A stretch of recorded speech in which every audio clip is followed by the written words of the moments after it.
Welcome back to Ribbon Candy Hooking. I'm Deanna. I am working on blocking one of my finished pieces right now. I want to show you how I'm blocking. We talk about this occasionally.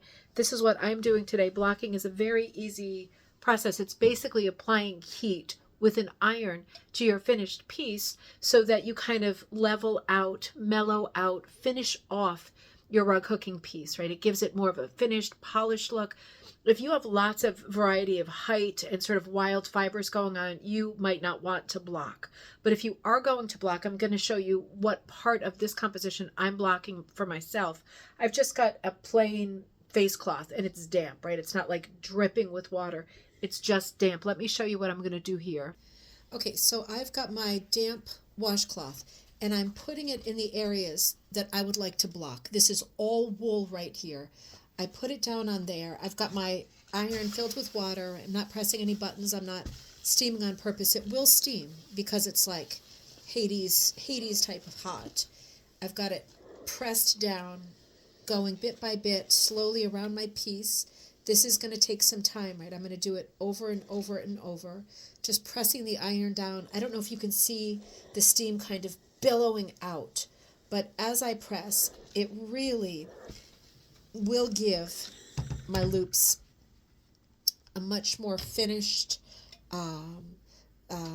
just sort of polished look, more mellowed out. It's a little bit lumpy, bumpy, this composition right now. This is a piece called Dumpster Fire that is for Shannon Carter's upcoming book, with a bit of storytelling going along with it. But, it's a bit lumpy, bumpy. I'm a big packer. And I don't mean the sports team. I mean, I pack my loops like crazy. So I do get a lot of lumpy bumpies. And doing this stage, the blocking, will mellow my piece out. It'll make everything look just more calm, more even, more sort of professional. Now, the point I want to make here is, I don't know if you can tell, but in my Dumpster Fire, I have some synthetic metallics, right? And some sari ribbon. The sari ribbon's all right. Some sari, not ribbon, but yarn. But the metallics are what I'm worried about. I am not going to do well if I iron those metallics. It's definitely going to ruin the material. It's going to take the color out. It might stick to my iron. It might stick to the cloth. There might be any manner of things that go wrong. So when I've got a synthetic material in the mix like that, I'm going to be very careful. I'm still going to do my blocking around it. I can either sample the material, which means I would never go directly with the iron onto a synthetic, like especially something metallic.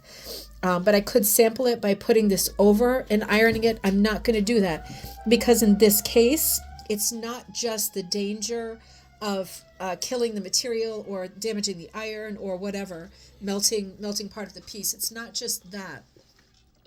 It's that I know this material cannot handle the loops being crushed, like killed, like the loops just dying. This is as puffy as they'll be. It's a tough material to work with. I don't want them to be any more pressed and papery. So I'm real careful about how I go around that fire. If you're thinking, well, how is she going to press the rest of the fire? Either carefully, carefully, careful, L-Y. Do you remember that from the electric company?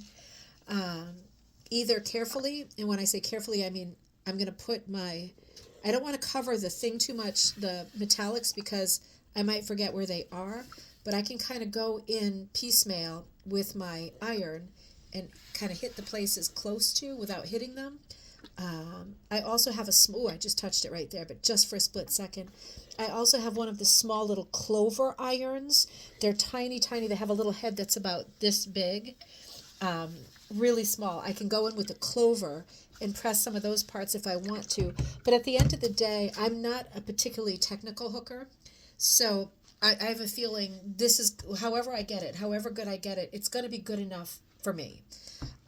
It's up to you if it's good enough for you. But if you're working with material that you dare to sample, just sample it with the press cloth. The press cloth means something in between. It's a cloth that you press with, right? With the iron is pressing it.